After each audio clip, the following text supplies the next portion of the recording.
மீசா டிவியின் தமிழ் பேசும் உறவுகளை அன்போடு வரவேற்றுக் கொள்கிறோம். மகர சிறைச்சாலை வன்முறையில் ஒருவர் பலி, 7 பேர் படுகாயம். சிறைச்சாலை வன்முறையின் பின்னணியில் போதைப்பொருள் மாபியாக்களுடைய அட்டகாசம் என்ற பல்வேறு செய்திகளோட மரண தண்டனை தீர்ப்பு என்பது ஒருதலை பட்சமானது என்று குற்றம் சாட்டும் பூஜித்தவும் ஹேமஸ்ரீயும் என்ற பல்வேறு செய்திகள் தான் இன்றைய பதிவு. வாங்க வீடியோக்குள்ள போகலாம், விரிவாக பார்க்கலாம். நீர்கொழும்பு சிறைச்சாலையினுடைய வன்முறை காரணமாக 32 பேர் பலியானதுடன் 100க்கும் அதிகமானவங்க படுகாயமடைந்த இந்த ஒரு சம்பவமும் அது குறித்த விசாரணைகளும் நிறைவுக்கு வராத இந்த சூழ்நிலையில மீண்டும் மகர சிறைச்சாலையில நேற்று மதியம் 3 மணி அளவுல ஏற்பட்ட அசாதாரண சூழ்நிலை வன்முறையாக வெடித்ததுல அங்கிருந்த பல கட்டடங்களை கைதிகளை தீக்கிரையாக்கிய சம்பவமும் பதிவாகி இருந்தது. 7 பேர் படுகாயமடைந்து ராகம வைத்தியசாலையில் அனுமதிக்கப்பட்ட சூழ்நிலையில சிகிச்சை பலனின்றி ஒரு கைதி துரதிர்ஷ்டவசமாக உயிரிழந்த சம்பவம் பதிவானதோட உடனடியாக நிலைமையை கட்டுப்படுத்துவதற்கு சிறைச்சாலை நிர்வாகம் எடுத்த நடவடிக்கை என்ன அப்படின்னு பாத்தீங்கன்னா, எஸ்டிஎஃப் படைப்பிரிவினரும் இராணுவ படைப்பிரிவினரையும் உடனடியாக வரவழைத்ததோட நீர்த்தாரை பிரயோக வாகனங்களும் அங்கு வரவழைக்கப்பட்டு நிலைமைகளை கட்டுப்படுத்துவதற்கான முயற்சிகளை இராணுவத்தினர் மேற்கொண்டாங்க. இந்த சூழ்நிலையில கைதிகள் எப்படியாவது தப்பித்துக் கொள்ளலாம் அப்படின்னு சொல்லி 15 அடி உயரமுள்ள தகரங்களை உடைத்து வெளியேறுவதற்கான முயற்சிகளை மேற்கொண்டாங்க. இந்த சூழ்நிலையில தான் ரப்பர் தோட்டாக்களை பயன்படுத்தி சூட்டு சம்பவங்களையும் இராணுவத்தினரோ அல்லது எஸ்டிஎஃப் படைப்பிரிவினரோ மேற்கொண்டு நிலைமைகளை ஓரளவுக்கு கட்டுப்படுத்தினாங்க அப்படின்ற செய்தி வெளிவந்திருந்தது. இந்த சூழ்நிலையில கைதிகளுக்கு என்னாச்சோ அப்படின்னு சொல்லி பதறிக்கொண்டு உடனடியாக கைதிகளுடைய உறவுகள் மகர சிறைச்சாலையை நோக்கி படையெடுக்க ஆரம்பித்தாங்க. உள்ளே கைதிகளுடைய பதட்டமும் வன்முறையும் ஒரு பக்கம், வெளிப்புறத்துல உறவுகளுடைய அழுகுறலும் தமது கைதிகளுக்கு என்ன ஆச்சோ உறவுகளுக்கு என்னாச்சோ அப்படின்னு சொல்லி வெளிப்புறத்தில் மிகப்பெரிய ஒரு பதற்ற சூழ்நிலை ஏற்பட்டதை பார்க்க முடிந்தது. பாதுகாப்பு தரப்பினரோட பல்வேறு வாக்குவாதத்தில் ஈடுபட்டாங்க. சிறை கைதிகளை நாங்கள் பார்க்கணும், அவங்களுக்கு என்னாச்சு அப்படின்னு ஒரு கோரிக்கையை முன் வச்சாங்க. எந்த ஒரு உறவுகளுக்கும் அங்கு உள்ளே செல்வதற்கான எந்த அனுமதியும் கொடுக்கப்படாத சூழ்நிலையில் தான் பாதுகாப்பு பிரிவினர் வன்முறையை உடனடியாக கட்டுப்பாட்டுக்கு கொண்டு வருகிற பணிகளில் ஈடுபட்டிருந்தாங்க. வெளியில் இருந்த உறவுகள் முன்வைத்த குற்றச்சாட்டுகள் என்ன அப்படின்னு பார்த்தீங்கன்னா, சிறைச்சாலைக்குள்ள அதிக கைதிகளுடைய நெரிசல் காரணமாக கழிவற வசதிகள் எல்லாம் சரியான முறையில் இல்லை என்பதனால காலையில் ஏற்பட்ட அசாதாரண சூழ்நிலை தான் இந்த வன்முறைக்கு காரணம் அப்படின்ற குற்றச்சாட்டு முன்வைச்சாங்க. உண்மையில இது மட்டும்தான் இந்த வன்முறைக்கு காரணமாக இருந்தா மற்றும் ஒரு காரணமும் சொல்லப்படுது. அது என்ன அப்படின்னு பாத்தீங்கன்னா, காலையில டென்னிஸ் பால் பாஸ் பண்ணப்பட்டதாம். டென்னிஸ் பால் பாஸ் பண்றது என்ன அப்படின்னு பாத்தீங்கன்னா, டென்னிஸ் பாலுக்குள்ள போதைப் பொருளை வச்சுத்தான் வெளியில் இருந்து சிறைச்சாலைக்குள்ள வீசி விடுவாங்களாம். என குறித்த கைதிகள் தேவைப்பட்டவங்க அதை எடுத்துட்டு ஈசி கேஸ் மூலம் பணத்தை அனுப்பி வைப்பாங்களாம் அப்படின்ற ஒரு விஷயம் தான் சொல்லப்படுது. ஒட்டுமொத்தத்தில் ஏதோ போதைப் பொருள் குறித்த ஒரு விஷயம்தான் இந்த ஒரு வன்முறைக்கு பின்புலமாக இருந்தது அப்படின்ற ஒரு விஷயம் இப்போது கசிய ஆரம்பிச்சிருக்குது. இது குறித்து போலீஸ் ஊடக பேச்சாளரிடம் சில ஊடகவியலாளர்கள் தொடர்பு கொண்டு கேட்டிருக்கிறாங்க. போலீஸ் ஊடக பேச்சாளர் என்ன சொல்லியிருக்கிறார் அப்படின்னு கேட்டீங்கன்னா, போதைப்பொருள் விவகாரம் தான் இந்த ஒரு வன்முறைக்கு பின்புலமாக இருந்தது அப்படின்னு ஒரு விஷயத்த சொல்லியிருக்கிறாரு.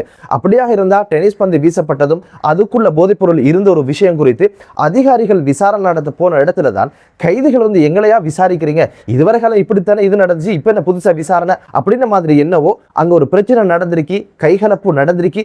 இப்போது தீக்கிரையான கட்டிடங்கள் எது அப்படின்னு பாத்தீங்கன்னா, சிறைச்சாலை நிர்வாக பிரிவுக்குட்பட்ட கட்டிடம் தான் இந்த தீக்கிரையாக இருக்கு. எனவே அதிகாரிகள் மீதுதான் இந்த கைதிகளுக்கு ஏதோ ஒரு கோபமும் ஆத்திரமும் இருந்திருக்கு. போலீஸ் ஊடக பேச்சாளரை போதைப்பொருள் சார்ந்த ஒரு பிரச்சனை தான் இதனுடைய தொடக்க புள்ளி அப்படின்ற ஒரு விஷயத்தையும் சொல்லியிருக்கிறாரு.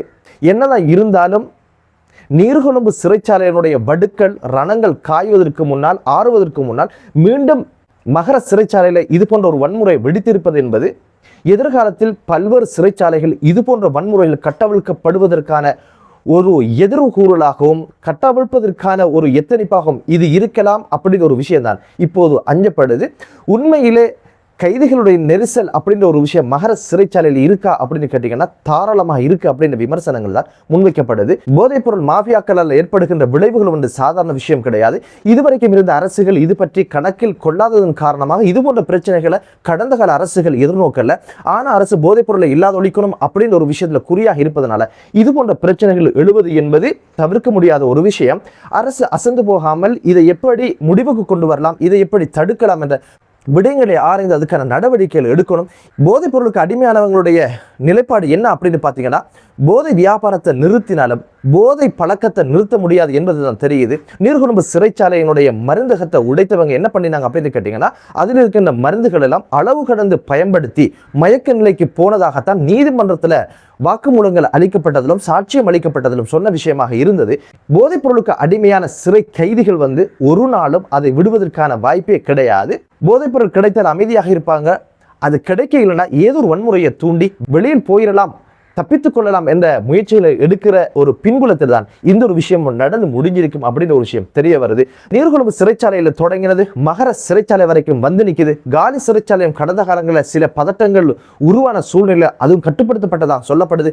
எனவே இது ஒரு வைரஸ் நோயாக பல்வேறு சிறைச்சாலைகளில் இது பரவுவதற்கான வாய்ப்பு இருக்கு. போதைப் பொருள் வர்த்தகத்தில் ஈடுபடுகின்ற மாபியாக்களும் பாதாள உலக கும்பல்களும் இதை ஒரு சாதகமாக பயன்படுத்தி சிறைச்சாலை கட்டமைப்புகள் எல்லாம் சீர்குலைக்கின்ற ஒரு கைங்காரியத்தில் ஈடுபடுவாங்க அப்படின்ற ஒரு விஷயம்தான் இந்த ஒரு சங்கதியும் சம்பவமும் சொல்லுது.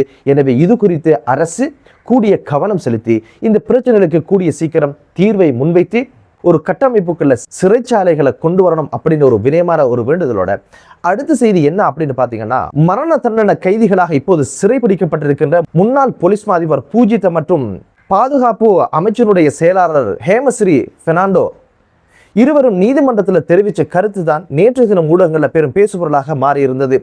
தீர்ப்பை வாசிப்பதற்கு முன்னால் நீதிபதிகள் இருவரிடம் கேட்ட ஒரு விஷயம்தான், ஏதாவது கருத்து சொல்லணும்னு நினைக்கிறீங்களா, அப்படி எதுவும் இருந்தா சொல்லுங்க அப்படின்னு கேட்டதுக்குனாங்க பூஜித ஜெயசுந்தர எவ்வகையான கருத்தை நீதிமன்றத்தில் முன்வச்சாரா அப்படின்னு கேட்டீங்கன்னா, தான் போலீஸ் அதிபராக இருந்த காலத்துல ஈஸ்வர குண்டு தாக்குதலை தடுப்பதற்கான தன்னால் முடியுமான முயற்சிகளை அவர் மேற்கொண்டதாகவும், தனக்கு இப்போது 66 வயதாகுவதாகவும், தனது குடும்பம் இப்போது மிகப்பெரிய ஒரு மன அழுத்தத்திலும் மிகப்பெரிய ஒரு கவலையிலும் இருப்பதனால தனக்கு மேல் எத்தனையோ அதிகாரிகள் இதோடு சம்பந்தப்பட்டவங்க இருக்கிறாங்க, தனக்கு மட்டும் தண்டனை தருவது என்பது ஒரு தலை பட்சமானது. எனவே தனக்கு பொருத்தமான ஒரு தீர்வை வழங்கும்படி அவருடைய கோரிக்கையை முன்வச்சிருக்கிறாரு. உண்மையிலே போலீஸ் அதிபராக இருந்து தன்னால் முடியுமான இதை தடுப்பதற்கான நடவடிக்கையை எடுத்ததாக நீதிமன்றத்தில் பூஜித சொல்லி இருப்பது என்பது ஏற்க முடியுமா அப்படின்னு கேட்டீங்கன்னா ஏற்க முடியாது. தன்னால் முடியுமான எந்த நடவடிக்கை அவர் எடுத்தாரு, இறுதியாக ஈஸ்டர் குண்டு தாக்குதல் நடக்க போகுது அப்படின்னு சொல்லி சொன்னதுல இருந்து தாக்குதல் நடப்பதற்கு இடையே 24 மணி நேரங்கள் இருந்திருக்கு. இந்த 24 மணி நேரத்துல இந்த தாக்குதல் தடுப்பதற்கு என்ன வகையான முயற்சியை பூஜித மேற்கொண்டார் என்பதுதான் தெரியல.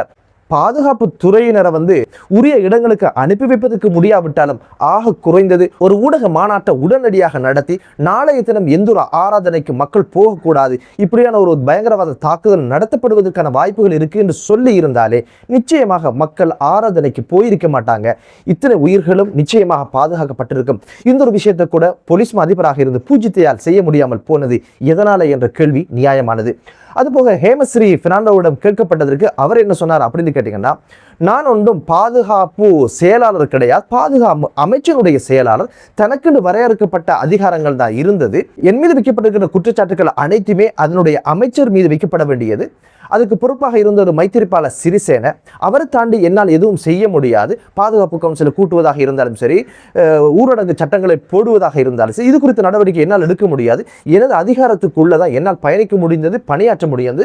அந்த வகையில் என்னுடைய பணியை நான் கச்சிதமாக செய்திருக்கிறேன். எனக்கு மேலே பல அதிகாரிகள் இருந்தும் அவர்கள் இந்த ஒரு விஷயத்துல ஈஸ்டர் குண்டு தாக்குதலை தடுப்பதற்கான இந்த ஏற்பாடையும் எந்த ஒரு நடவடிக்கையும் செய்யாத சூழ்நிலை எனக்கு மட்டும் இந்த தண்டனை எப்படி அப்படின்ற ஒரு வாதத்தையும் அவர் முன்வைச்சதாகத்தான் இப்போது ஊடகங்கள்ல பேசப்படுது. இருவரும் முன்வைத்த மற்றொரு குற்றச்சாட்டு என்ன அப்படின்னு பாத்தீங்கன்னா, ஈஸ்டர் குண்டு தாக்குதல் குறித்த விசாரணைகளுடைய முடிவுல 2020ஆம் ஆண்டு சட்டமா அதிபர் திணைக்களம் முன்னாள் ஜனாதிபதி மைத்திரிபால சிறிசேனை அணுகி இதுகள் குறித்து அவர் பேசியிருக்கிறார். அப்போது மைத்திரிபால சிறிசேன சொன்ன ஒரு விஷயம் தான் இப்போதைக்கு பூஜித மற்றும் ஹேமஸ்ரீ இருவருக்கும் எதிராக நீங்க நடவடிக்கை எடுத்தால் போதும் அப்படின்ற ஒரு விஷயத்தை சொல்லியிருக்கிறாரு. சட்டமா அதிபர் திணைக்களம் எதற்காக மைத்திரிபாலை அணுகி விசாரணைகள் நிறைவுக்கு வந்தாச்சு, இதுக்கு பிறகு நாங்க என்ன செய்ய அப்படின்னு கேட்கிறதாக இருந்தால் கோழிட்டை கேட்டா கொச்சிக்க மஞ்சள் அரைக்குது அப்படின்னு கேள்வியும் எழ ஆரம்பிச்சிருக்கு. இங்க எழுந்திருக்கிற சந்தேகம் என்ன அப்படின்னு பாத்தீங்கன்னா, இதுக்கு மேல பல அதிகாரிகள் சிக்குவாங்க, இப்போதைக்கு என்ன பண்ண, இப்படித்தான் நிலைமை இருக்குது, சட்ட நடவடிக்கை எடுக்கவா என்ன செய்ய அப்படின்னு ஒரு ஆலோசனைக்காகத்தான் மைத்திரிபால சிறிசேன போயிருக்கணும். இந்த பட்டியலில் பூஜித ஜெயசுந்தர, ஹேமஸ்ரீ, அதுபோக மைத்திரிபால சிறிசேன, நிலந்த ஜெயவர்தன எல்லோருமே நட்டகீடு செலுத்திட்டு தான் இப்போது வெளியே இருக்கிறாங்க. அந்த பட்டியலில் 2 பேருக்கு மரண தண்டனை கொடுக்கப்பட்டாச்சு. எனவே இந்த மரண தண்டனை லிஸ்ட்ல அடுத்தது வர வேண்டியது நிலந்த ஜெயவர்தன, அது தொடர்ந்து மைத்திரிபால சிறிசேன அப்படின்ற ஒரு விஷயம் தெரிய வருது. அதுபோக சுரேசலை லிஸ்ட்ல இருக்கிறாரு. அதுக்கு மேல கோட்டாபாய ராஜபக்ச, பிள்ளையான் போன்றவங்க இருக்கிறாங்க. இவங்களுக்கு எதிரான சட்ட நடவடிக்கைகளை துரிதப்படுத்தி கூடிய சீக்கிரம் இவர்களுக்கு எதிரான தண்டனைகள் பெற்றுக் கொடுக்கப்படணும் அப்படின்றதுதான் இப்போது மக்களுடைய அபிலாசையாக இருக்குது. இது குறித்து முன்னாள் நீதி அமைச்சர் மற்றும் ஜனாதிபதி சட்டத்தரணி அலி சப்ரி எவ்வகையான கருத்து சொல்லியிருக்கிறார் அப்படின்னு கேட்டீங்கன்னா, பூஜித மற்றும் ஹேமஸ்ரீ இருவருக்கும் எதிராக வழங்கப்பட்ட மரண தண்டனை ஏற்க முடியாதுள்ளது அப்படின்னு சொல்லியிருக்கிறாரு. ஒருவேளை இதுக்கு மேல பல அதிகாரிகள் இருக்கிறாங்க, அதிகாரம் படைத்தவங்க இருந்தாங்க, அவங்களுக்கெல்லாம் மரண தண்டனை கொடுக்காம வழக்கு வந்து இல்லாமலே வெறுமனே இந்த 2 பேருக்கு மட்டும் மரண தண்டனை கொடுத்திருப்பது என்பது ஏற்க முடியாது என்று சொல்ல நினைக்கிறாரா? அல்லது ஜஹ்ரானுடைய முடிச்சுக்கொள்ளுங்க, அதை தாண்டி கடந்த அரசுகள் எல்லாம் இது போன்ற அதிகாரிகள் மீது எந்த ஒரு நடவடிக்கையும் எடுக்கல, இந்த அரசு அப்படியான ஒரு நடவடிக்கை எடுத்துட்டு என்ற ஒரு விமர்சனத்தை முன்வைக்கிறா என்பது தெரியல. உதய கம்மமில நேற்றைய தினம் பூஜித ஹேமஸ்ரீ இருவருக்கும் எதிராக விதிக்கப்பட்ட மரண தண்டனை ஒருதலை பட்சமானது. ஷானி அபேசேகர மற்றும் ரவி செனவிரத்ன இவங்களுக்கு எதிராக நடவடிக்கை எடுக்கப்படணும் அப்படின்னு ஒரு குற்றச்சாட்டு சொல்லியிருக்கிறார். இவருடைய கருத்து குறித்து உங்களுடைய கருத்து கண்டிப்பாக கமெண்ட்ல சொல்லுங்க. பாதிக்கப்பட்டவர்களுக்கு நியாயம் கிடைக்கட்டும், லஞ்சமில்லாத, ஊழல் இல்லாத, வன்முறை இல்லாத ஒரு தேசம் உருவாகட்டும் என்ற வடமையான பிரார்த்தனையோடு மற்றொரு காணொலியிலே உங்கள் அனைவரையும் சந்திக்கும் வரை விடைபெறுகிறேன். நன்றி.